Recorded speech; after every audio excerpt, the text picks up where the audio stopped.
Hi everyone. Today we are going to discuss about the thermal conductivity of the given composite wall. Here composite wall is nothing but different materials, more than one material, it is called as a composite. So in this setup we have three different materials, that's why it is called as a composite. Okay, so for this composite wall we are finding out the thermal conductivity. The main objective is you have to find out the thermal conductivity of the given three different materials. So if you see the setup here, you have the heater between. Okay, so in between, exactly at the center, you have the heater. On the exactly above the heater, you have the MS sheet. Again, on the MS, you have the asbestos sheet. On that asbestos, you have copper. Similarly, at the bottom also the same arrangement is there. So it is completely packed of all the three different materials. That is, exactly at the center you have the heater. At the top and bottom of the heater you have the MS plate. Now on the MS plate, above and below the MS plate you have the asbestos plate. Again, above and below the asbestos you have copper. Okay, so this is the complete setup. Now you have the thermocouples again. For each plate around the circumference you have the thermocouples. See, you can see here the thermocouples are arranged at different locations. Okay, so at each point, 4 different points you have on each plate 4.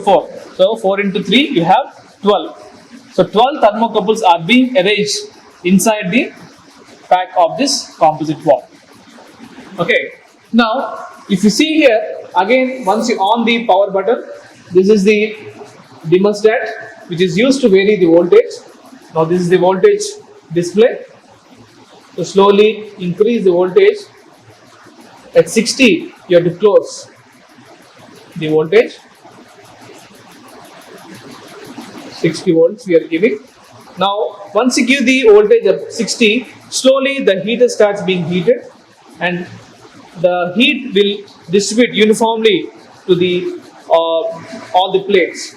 Now here you have the ammeter reading, and this is the temperature readings what you'll get. All the 12 readings you'll get from this temperature knob, and this is the temperature display.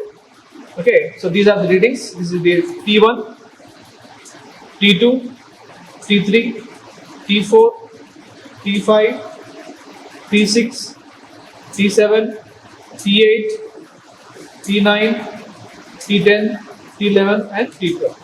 So like this you will get all the 12 temperature readings from the thermocouples which are being set up inside the wall. Okay, now after taking all the 12 readings, what you have to do?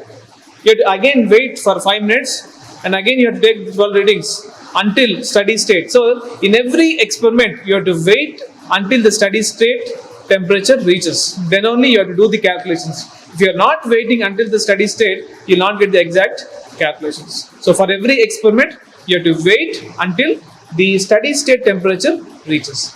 Now, in the previous experiment, we have seen the thermal conductivity of the asbestos powder.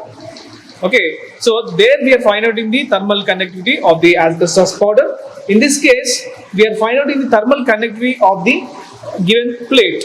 Okay, not in a single plate here, we have a bunch of plates, that's what is called as a composite. We have mild steel, copper, asbestos. For these 3 plates, we are finding the thermal conductivity. Now after taking the readings until the steady state temperature reaches, then you have to take all the 12 readings, then you have to start doing the calculations for finding the thermal conductivity. Substitute all the values in the formula of the thermal conductivity, then you will get the final calculations of each thermal conductivity of the different plates. Thank you. Like, share and subscribe. Hit the bell icon for more updates.